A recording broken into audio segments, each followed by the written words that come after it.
billionaire entrepreneur Elon Musk puts his money where his mouth is. I am personally guaranteeing that value and standing behind that guarantee with all of my assets. His greatest asset is his ability to take this big, big dream and make other people believe that it's true. The determined engineer's big dreams transformed 3 industries. I'm just wishing to any entities that are listening, please bless this launch. Here's an immigrant from South Africa coming to America to say, NASA, that whole rocket thing you're doing with the space shuttle, I've got a better way. His better way meant risking everything. We had maybe about a week's worth of cash in the bank, or less. I had to make a choice then that either I took all of the capital that I had left from the sale of PayPal to eBay and invest that in Tesla, or Tesla would die. Others weren't so willing to take a chance on him or his companies. You put $90 billion, like 50 years worth of breaks into solar and wind, to Solyndra and Fisker and Tesla and Enter1. I mean, I had a friend who said you don't just pick the winners and losers, you pick the losers. It's very unlikely that the Tesla investment is ever repaid to the taxpayers. Electric vehicles are really not possible in ways that would be effective for most consumers still. But his bets have paid off. We didn't just repay the principal, we actually repaid it with interest and a bonus payment. So ultimately the U.S. taxpayer actually made a profit of over $20 million on this loan. Elon Musk has even bigger dreams that might just take him farther than anyone else. Elon Musk goes a step further. Earth's not big enough. With SpaceX, he literally wants to go to Mars. In the long term, I'd really love to go to Mars, and that's the overarching goal of SpaceX.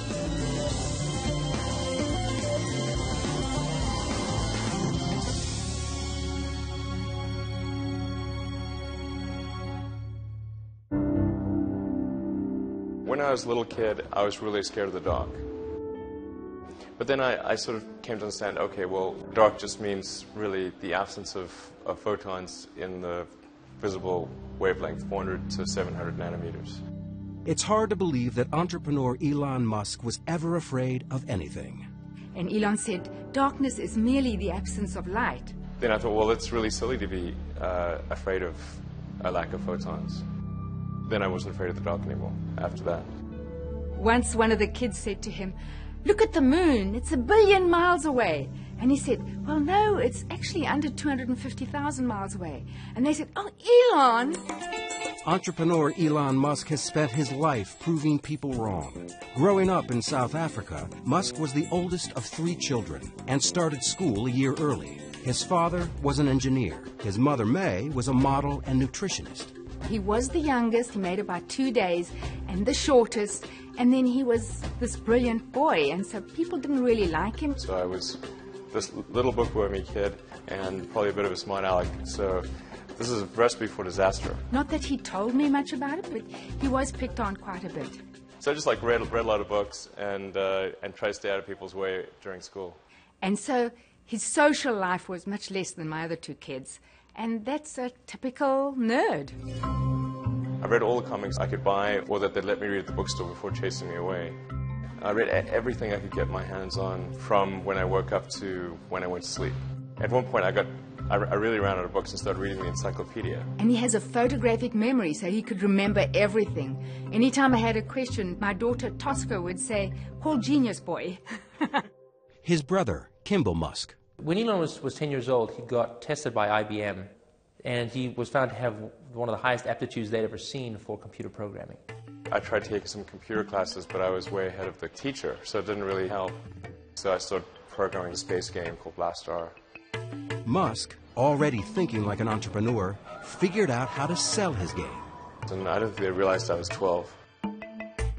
We decided we were going to open an arcade out near our high school. We were big into video games. We figured that it was going to be a huge hit. We got a lease on a building. We got the arcade provider to deliver the equipment. And the only thing we needed to do by the end of it was get the city to approve what we were doing. But an adult had to apply for a city permit, and they hadn't told their parents what they were up to.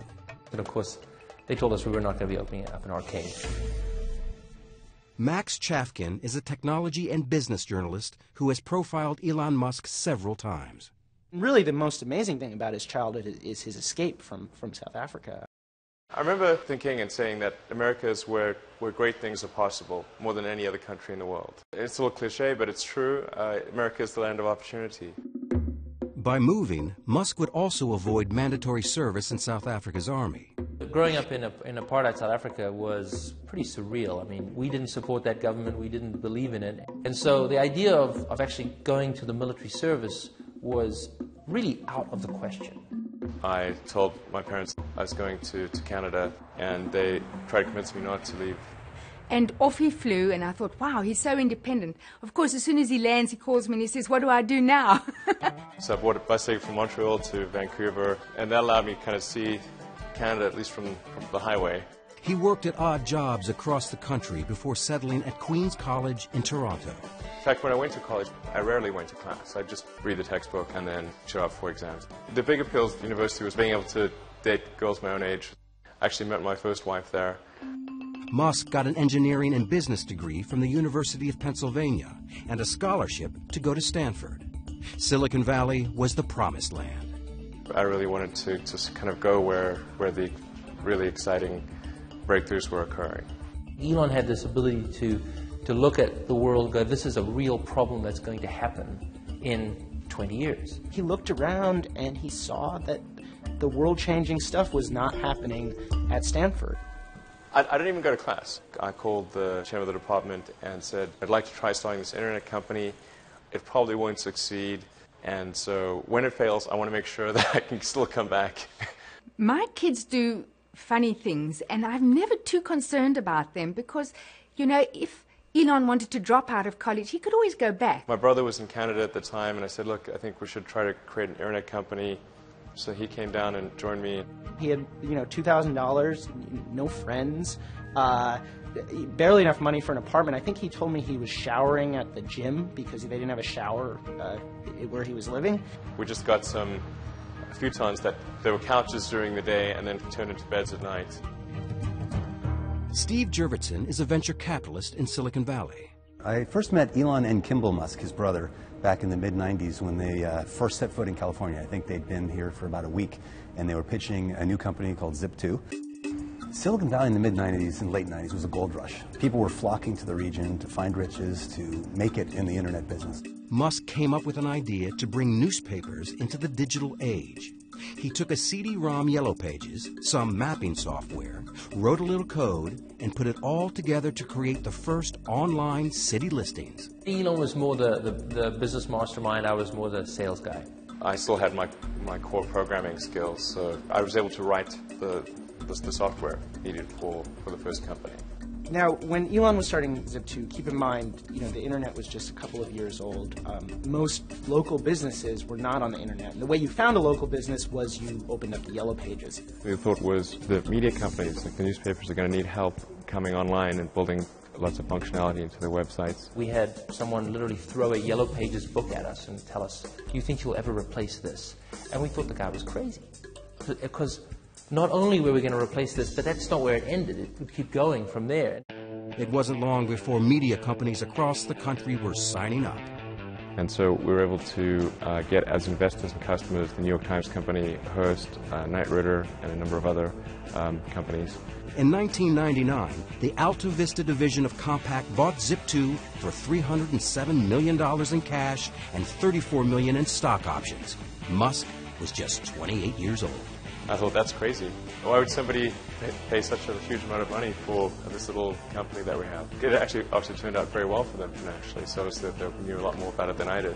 When the kids sold Zip2, it was the most exciting day. We couldn't believe it because you don't know in the internet world if you're going to, make $1 million or die tomorrow.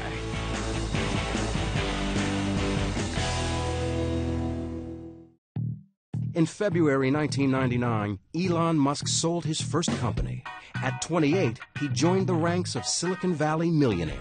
Zip2 was acquired by Compaq for a little over $300 million, and I made, I think, about $21 or $22 million as a result of that, which was a phenomenal amount of money for me. It was obviously a financial windfall. It was super fun to go out and buy some cool toys. There is, gentlemen, the fastest car in the world. One of his first things to do is go out and get a big sports car. He comes from a family that really enjoys racing in vehicles, and he got one of the highest performance cars money could buy at the time. It was a McLaren F1. And proceeded to enjoy that around the Bay Area, let's say, a number of adventures and risk-taking moves with his driving. While I'm sure it felt wonderful to have all this money and to have people recognizing success, I think he was also frustrated that this company hadn't become as great as he wanted it to be. It hadn't changed the world. It had just slightly altered the course of newspaper history, which I think from his point of view is, kind of a piddling accomplishment. So I certainly had the choice at that point of retiring and buying an island somewhere and sipping Mai Tais, but that was not of interest to me at all. There really wasn't a choice of we weren't going to do anything. It was just really what we were going to do next. In Elon's case in particular, it was really just a stepping stone. The goal in doing my second internet company was to create something that would have a profound effect. And it seems to me that the financial sector had not seen a lot of innovation on the internet. And money is really just an entry in a database. And it's low bandwidth. It seems like it's something that should lend itself to innovation. He was very rich. I mean, just more money than most people could dream. And he took almost no time in between that sale and starting the company that became PayPal. Musk's new company created something we take for granted today. It changed the way the world buys things, the way money is transferred from one person to another. At the time, transactions were very slow. People would have to mail checks to each other, so it could take weeks just to complete a single transaction. With his windfall from the sale of Zip2, Musk quickly turned around and founded X.com to make electronic cash transfers possible. But his new company collided with a rival mobile payment company called Confinity.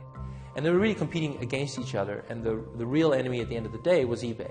We combined our efforts in order to compete effectively against eBay's built-in system. They called the new company PayPal. When he looked at PayPal, his goal was not to create a place you could do person-to-person payments. His goal was to transform the financial industry. We're able to become the leading payment system in the world, and then eBay finally threw in the towel and acquired PayPal in early 2002. Musk and his partners sold PayPal for $1.5 billion. Musk was the largest shareholder and walked away with $180 million. He was 30 years old. I could have bought probably a chain of islands, but that again, that was obviously just not of interest to me.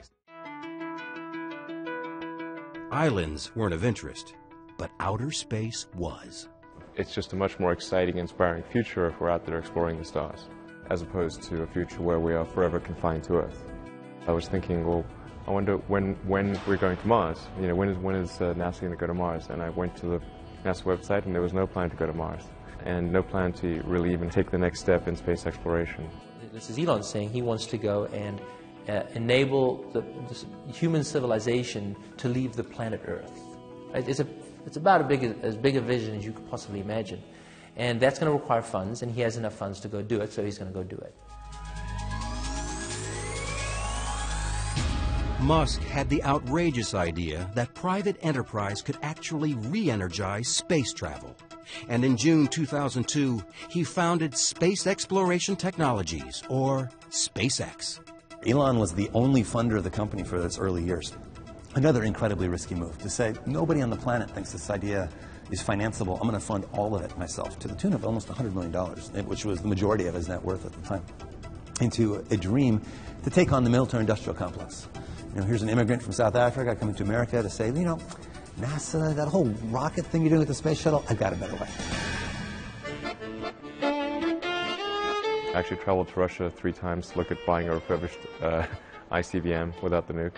And I came to the conclusion that the thing that was really holding us back from making much more progress in space was really that rockets had not evolved since the 60s. So the trick isn't figuring out how to get to orbit, it's figuring out how to get to orbit cheaply. So I had to come up with lower-cost ways to produce engines, the primary structure, the electronics, do the launch operation, as well as run the company with very little overhead. And the sum of inventions in all those areas is what has led us to a roughly 3- to 4-fold improvement over the cost of other rockets in the United States. What SpaceX has been very successful at is taking basically off-the-shelf technology, stuff that was developed by NASA 50 years ago, and streamlining it. So in that way, he's kind of the Henry Ford of space, because Henry Ford didn't invent the automobile. He just figured out how to make the automobile, commercially viable. Musk was more than just an entrepreneur. If you ask Elon how he managed to teach himself rocket science, he'll just look at you very seriously and just say very quietly, "I read a lot of books."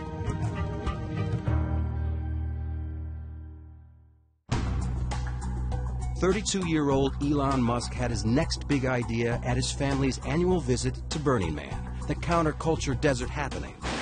Although still fascinated by rockets and fast cars, he wanted to find a way to end Earth's addiction to fossil fuels. I was one that suggested the idea of going into the solar power arena to Lyndon and Peter Wright, my cousins. He basically hands this idea to his cousins and says, "If you want to start this, I will fund you, and it'll be your company, but I'll be the chairman."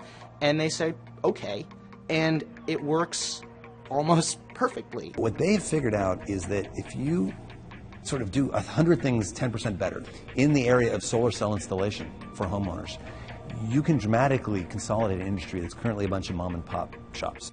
So what Solar City did was they said, how about no money down? You want solar cells? We'll just put them in. You don't pay a cent. Right? It's like leasing a car, but even better. Solar City started in 5 western states and soon grew into the largest solar service provider in the U.S. The solar cells keep going. Solar City then owns those at the end of the lease. So it's a fascinating business model where in the long term they may become the largest energy generator in America off all of these rooftops. But renewable energy was just one part of a much bigger goal. Musk had a more ambitious plan for a sustainable future. He had this idea that he wanted to make electric cars, help humanity get off fossil fuels. And so Solar City is about sustainable energy creation, whereas Tesla is about sustainable energy consumption. In April 2004, Musk helped launch Tesla with $6.3 million of his own money. It was the first auto industry startup in decades, and the only one born in Silicon Valley. And it's really pretty simple. It's, make a high-priced car at low volume, because that's essentially the only thing we could afford to do. And then step 2 is a medium-priced car at medium volumes, and step 3 is a low-priced car at high volumes. Tesla's plan was to introduce a high-end, high-performance product to first attract outliers, then make an affordable car for the masses. Tesla's co-founder and first CEO, Martin Eberhard. We expect to change the way people think about electric cars with this car, and that we hope to open the market for us to sell other electric cars. But we also know that if you start off by saying, let's first change human nature and make everybody drive crummy little cars, that doesn't work. So instead, let's build a car that people want to drive. Let's build a car that's hot and desirable and beautiful, and convince people that driving an electric car is not a compromise. This idea of actually going in and putting it in a high-end car and breaking the mold of what an electric car was exciting. This is no longer going to be a golf cart. This is going to be a Ferrari. Any cops watching? Nope. Coast is clear. When we first saw Tesla, it had a good explanation for how they get to market without having to spend exorbitant amount of money, how they would create a brand and an object of desire in consumers, and each part of the story clicked together. He talked about Silicon Valley smarts being able to show Detroit how to do something that Detroit didn't think was possible. It's batteries, it's drive electronics, it's electric motors. Those are skills that are present in Silicon Valley and not present in Detroit. Tesla's revolutionary technology for the Roadster started with a computer battery as the power source for the automobile. J.B. Straubel, Tesla's chief technology officer, was the main designer of the electric powertrain. For the first time, it was possible to drive over 200 miles and have performance that was directly competitive with what a gasoline car could do. And Tesla was the first company to to take those principles and put that into practice and try it. California Governor Schwarzenegger showed up for the Roadster's 2006 coming out party. I test drove this one. It's hot. He bought one. So did Leonardo DiCaprio and George Clooney. But could Musk sell regular customers on his idea? At that time, there was very little activity in the auto industry in electric vehicles. We were in the age of the large SUV. So it was a little unusual to hear about this company in California that was planning to come to market with a high-end all-electric sports car. We were very passionate about trying to make sure that this car was going to just throw down the gauntlet on what the technology could do and really prove to the world that electric vehicles, could be incredibly fast and could have incredibly long range. There was kind of a sense of adventure, doing these things for the first time and doing it in a really scrappy way. We did some of the very first battery packs in my garage in Menlo Park before we actually were able to rent a real office.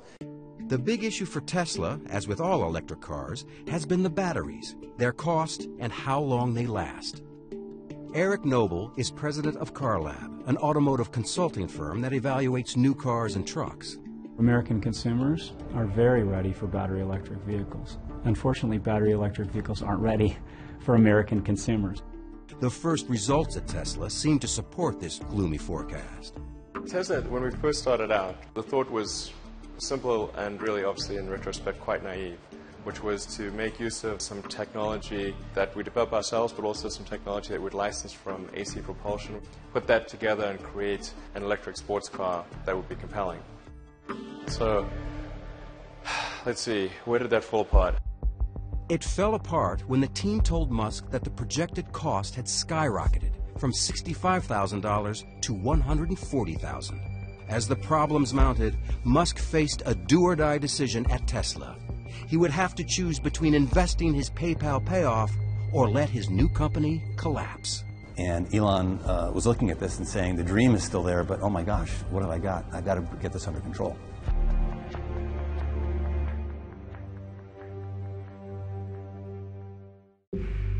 By 2007, Tesla was running out of money, fast. No one wanted to step up to save the unproven automobile startup.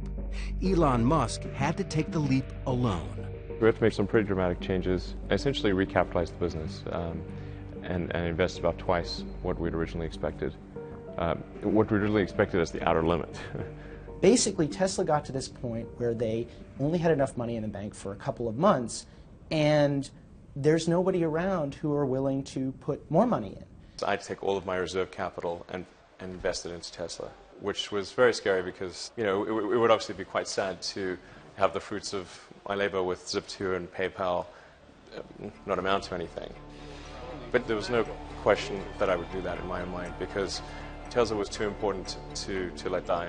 I'm available 24/7 to help solve issues. Right. Call me 3 a.m. on a Sunday morning, I don't care. We had to go in and make some really hard decisions on personnel changes, and Elon really had to dedicate his time to the company. I want names named. So if someone's always on the hot seat and is always the root cause for problems, they will not be part of this organization long term. It's not okay to be unhappy and part of this company. And so if somebody can't get happy, get divorced. Right. Musk and his board replaced Martin Eberhard, one of the co-founders who had been running Tesla. And I think we kind of really exceeded the level that Eberhard could handle. And that became apparent in 2007. We either were going to have to shut the company down or Elon was going to have to take over as CEO. It was actually a process of building a company as well as building a car. A lot of people that fit in very well with a company when it was extremely small, didn't end up fitting in as well when it was larger. Eberhard didn't go quietly. He sued Musk for libel, slander, and breach of contract. I believe that I was scapegoated to take the blame for the programs that were not run well. Musk resolved the disputes through mediation, but his company was in serious financial trouble. In September 2007, Musk flew to Germany with a scheme to raise extra cash by forging an alliance with Daimler-Mercedes. Daimler is the company that invented the internal combustion engine car, the maker of Mercedes, Smart, and their endorsement carries a great deal of weight. So that was just a very important moment. He had to convince the company that Tesla could supply battery packs for its cars. They were skeptical. Really, the key thing with Daimler was to demonstrate hardware that worked. You know, if they can't touch it, they can't drive it, it's not particularly real. He pushed his team to retrofit a Daimler smart car with Tesla's electric motor. But first, they had to find one.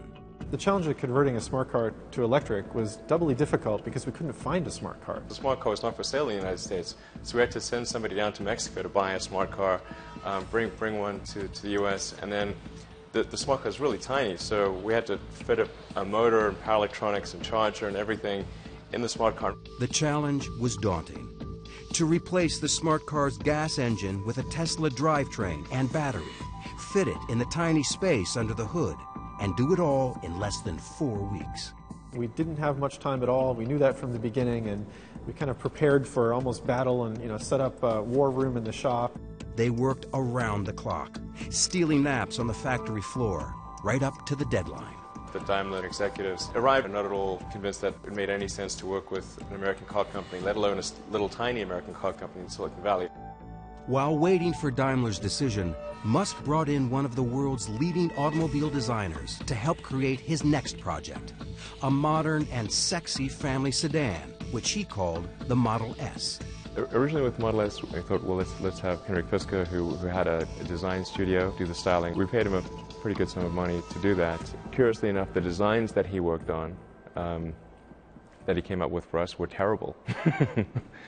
And what he didn't tell us was that he was actually working on a competing car company. Tesla officials claimed that perhaps Henrik had come in to learn what Tesla was doing, while all along he was planning to form his own company, do his own vehicle. We were pretty upset with him for basically taking what were at the time the original specifications for the Model S and then going and shopping a business plan to create that same car. Tesla sued him, he sued Tesla, and there was all kinds of, infighting.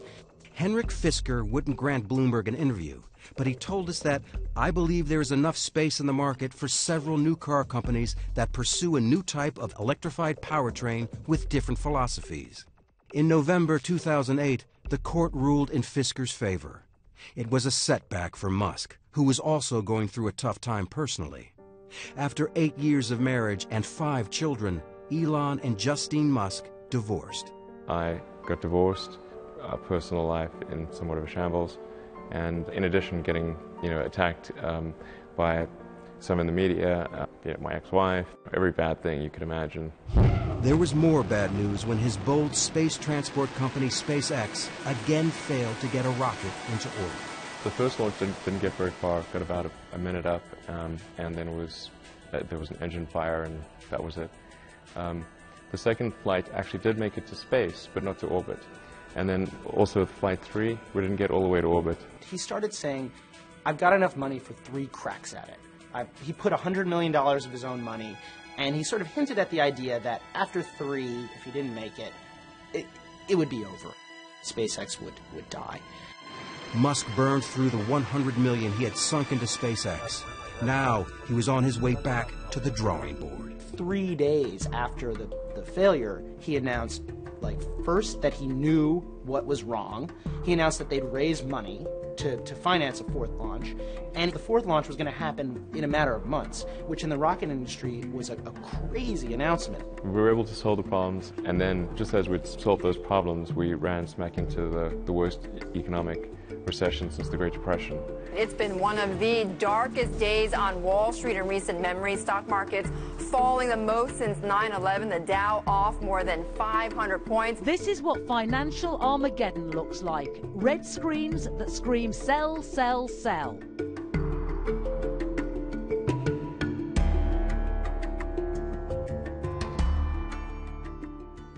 It was a week that shook Wall Street and indeed the world. And a realization that the economy may still head into a deeper downturn.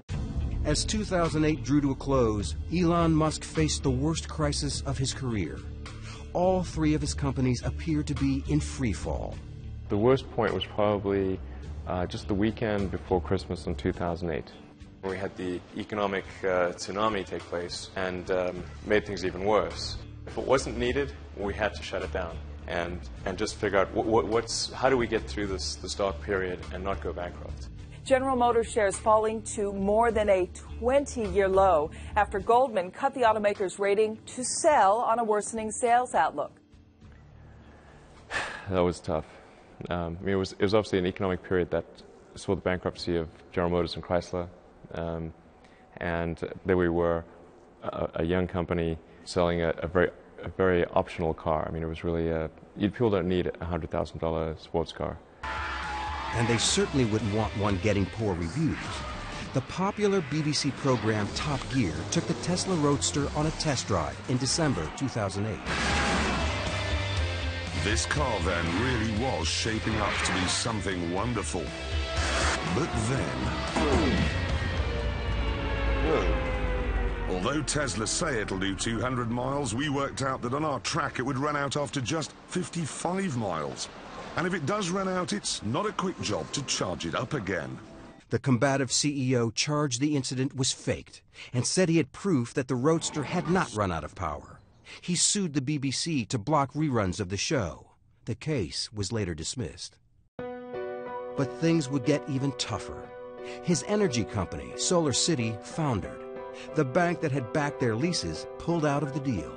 I certainly did not anticipate that we would have the worst economic climate since the Great Depression, and one which was disproportionately bad for cars. I mean, General Motors went bankrupt. I mean, General effing Motors, you know? Musk was in the fight of his life. We had maybe about a week's worth of cash in the bank, or less, and there was just very little time left in the year to resolve these things. I mean, there were like 2 or 3 business days left in the year.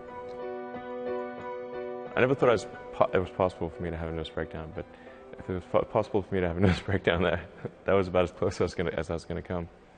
When Elon was going through his sad period, I was so sad. I felt like I had a hole in my heart, and there's nothing you can do. You just hurt so much, and I just didn't see him getting out of it. He was just so sad. And then the next thing I get this call saying, "Ma, you can't believe it. I've met a wonderful woman." The one bright spot was meeting Talulah Riley, a British actress who had never heard of Tesla, SpaceX, or Elon Musk. They married in 2010. I thought he was some sort of hapless engineer that had wandered into a London club, and he just looked so forlorn. He was sort of just sat in a corner on his BlackBerry, and he just looked really out of place and sad. I was, trying to be very sweet to him and sort of humouring him, going, "Oh yes," when he was going, "This is my rocket, and this is my car." Musk's personal life was looking up, and the future of SpaceX was finally taking off. We have liftoff.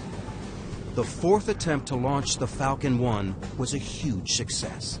And 3 months later, NASA rewarded SpaceX with a $1.6 billion contract to resupply the International Space Station. But Musk had no time to celebrate. Tesla was on the verge of financial disaster.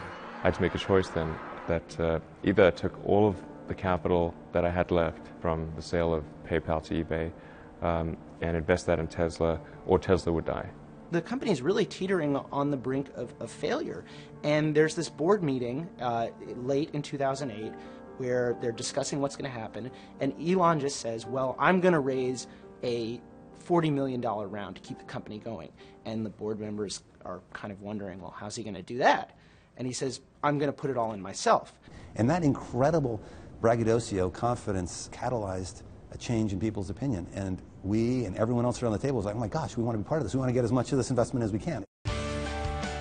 He saved the company in its darkest hour with an act of heroism that is hard to describe. There's nothing quite like spending your last remaining dollar on a project you believe in. It was thankfully a good week, but definitely took its toll from a mental strain standpoint. I think I've mentally just burned out a few circuits. Just after his emergency cash infusion came the news they desperately needed. A $40 million deal with Daimler for smart car batteries. Daimler later added $50 million for 10% of the company. Determined not to repeat past mistakes, Musk focused on bringing his family car to life. So I decided, look, we really need to have our own design studio, and that's when I hired Franz von Holzhausen to design the Model S. His green agenda was irresistible to von Holzhausen, a legendary figure in car design who had already revolutionized the looks of VW, GM, and Mazda. He's completely passionate to really rid the world of this addiction to fossil fuel. And that was something that he talked about from the very first sentence, first conversation that we had. With a new team in place, Musk completely revamped the look of the Model S. A sedan doesn't have to be a brick. It doesn't have to be a big blocky car. We wanted to bring this kind of passion and feeling back to this marketplace.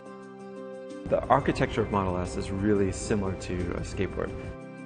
The floor of the vehicle is the battery pack, and the motors between the rear wheels, and everything above that is the opportunity space. In March 2009, Musk unveiled the prototype for the Model S. It could hold 7 passengers and as much luggage as a station wagon. But to build it, he knew he needed a piece of the U.S. government's new $7.5 billion loan program to support alternative energy vehicles. In order for Model S to truly be successful, it was important that the loan come through. The government funding was controversial. The New York Times writer Randy Strauss called the program the bailout of very, very high net worth individuals who invested in Tesla Motors Act. Musk struck back. Randy Strauss is a huge douchebag. And an idiot. Okay. It wasn't a bailout, but a loan. The Obama administration agreed to lend Tesla $465 million to mass produce the Model S, a move that astounded many in the industry. It's very unlikely that the Tesla investment is ever repaid to the taxpayers. Electric vehicles are really not possible in ways that would be effective for most consumers still. This is just the religion of electric vehicles, and like Jonestown, that religion will come to an end. There are most certainly people who want to see Tesla fail because it is an attack on the mainstream car industry. Of course, the biggest impact that Tesla will have is not the cars that we make ourselves, but the fact that we show that you can make compelling electric cars that people really want to buy. The government loan came with a challenging condition. To get the money, he had to first find a place to build his electric car.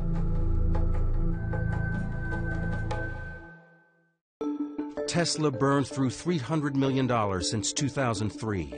Elon Musk needed to get his Model S into production fast.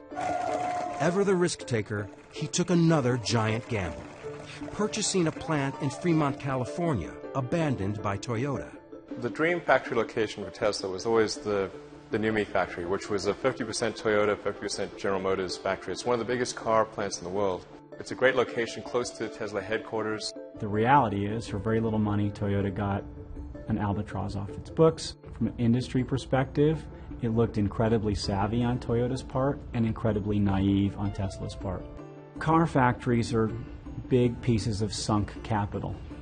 To retool a factory takes a tremendous incremental investment. The acquisition released the government funds to begin production. Despite the fact that Tesla had posted a profit just once since its founding, Musk took his company public in June 2010. The smartest money in the world is betting on Tesla. Not everyone was as upbeat about the company's future. Tesla stock voted by Wall Street as the least likely to succeed. You don't want to own this stock. You don't want to lease it. Heck, you shouldn't even rent the darn thing. There hasn't been an IPO of a car company in America since Henry Ford, and that caught people's attention. Investors ignored the skeptics. Tesla raised $226 million in its IPO. Musk now had the capital to get rolling on the Model S. You just saw on his face this sort of just elation and this feeling like all of this suffering is worth it, and it's real now. 3, 2, 1. Liftoff. Falcon 9 has cleared the tower. In 2010, after winning the $1.6 billion contract from NASA, SpaceX became the first private company to successfully launch and return a spacecraft from orbit. So SpaceX was the first purely commercial ground-up development to reach orbit. The first successful launch at SpaceX was an incredibly emotional time. Falcon 9 Stage 2 and the Dragon capsule are now in orbit around the Earth. I'm just wishing to any entities that are listening, please bless this launch. 3, 2, 1. And 2 years later, in May 2012, it made history as the first privately held company to send a cargo payload to the International Space Station. Back on Earth, the long-awaited launch of Tesla's new sedan was also taking off. It's time to start delivering Model S! The Model S started rolling off the production line, although questions about range and service remained. Let them go! Not everyone was cheering. In a 2012 presidential debate, Republican candidate Mitt Romney blasted President Obama for the government loan to Tesla, lumping Tesla in with other financially troubled green companies. You put $90 billion, like 50 years worth of breaks into solar and wind, to Solyndra and Fisker and Tesla and Enter1. I mean, I had a friend who said you don't just pick the winners and losers, you pick the losers. But Tesla was no loser in the eyes of the automotive industry. The Model S was the first electric sedan to win Motor Trend's Car of the Year. Musk didn't have much time to celebrate. A few months later, the New York Times delivered a devastating review of the Model S. It reported the battery died on its test drive from Washington to Boston and published an image no CEO would want. There was this sad shot of our car on a flatbed, as though that was the only outcome possible for such a drive. And that's just not true. Musk went on the offensive. And lots of people said, oh, you know, it doesn't matter if you're right or wrong, you don't battle the New York Times. And it's like, the hell with that. The battle between the reporter and the renegade CEO ended when the New York Times public editor concluded the reporting was imprecise, but not done in bad faith. But the story didn't affect his bottom line. Remember that loser comment from a presidential candidate about the $465 million government loan? It really feels good to have repaid the U.S. taxpayer. That's really what's important here. And we didn't just repay the principal, we actually repaid it with interest and a bonus payment. So ultimately the U.S. taxpayer actually made a profit of over $20 million on this loan. Tesla repaid the loan 9 years ahead of schedule. Never short on optimism or confidence, Musk made a stunning promise for the nearly $70,000 car. We're guaranteeing that the value of the Model S will be no less than that of a Mercedes S-Class after 3 years. I am personally guaranteeing that value and standing behind that guarantee with all of my assets, not just with Tesla. He has guaranteed free charging for the life of the car and has expanded the charging system across the country. You'll be able to travel all the way from LA to New York just using the Tesla Supercharger network. And the Supercharger system is free. So it's not just free now, it's free forever. That's the Tesla commitment. His commitment to customers has paid off. Since its IPO, Tesla shares were up more than 5-fold. SpaceX and Solar City were also turning profits. And NASA's our biggest and most important customer, but almost 3/4 of our customers are commercial. SpaceX says it has more than $4 billion in revenue under contract. But of all his companies, perhaps the greatest success was the one addressing the world's energy need. Solar City is now the largest solar service provider in the U.S. and has more than quadrupled in value since its initial public offering in December 2012. Solar City has been very, very impressive. I mean, there are, thousands of people with panels on their roofs and lots of big offices. I believe eBay has Solar City panels. So it's having a very big, very visible impact on the world. He really wants to change the world. And in Elon Musk's vision of the future, you'll have clean and renewable sources of energy feeding the grid, and all of our vehicles will run off that. This is really the future. It's something you want to tell stories about. Elon has a self-confidence that is it's breathtaking. And it's especially breathtaking when you think about the things he's confident about. The idea that humanity is going to get to Mars. That not just humanity is going to get to Mars, but that he, in his lifetime, Elon Musk, will get to Mars. Crusader or canny businessman, Named one of Time magazine's most influential people in the world, the risk-taking, multitasking CEO's estimated net worth was $6 billion in June 2013. Divorced for the second time, Musk splits his time between his 5 sons, his companies, and thinking about the future. Just, is it significant? Really, the question is, are things I'm working on, are they really going to matter, or do they have the potential for really mattering?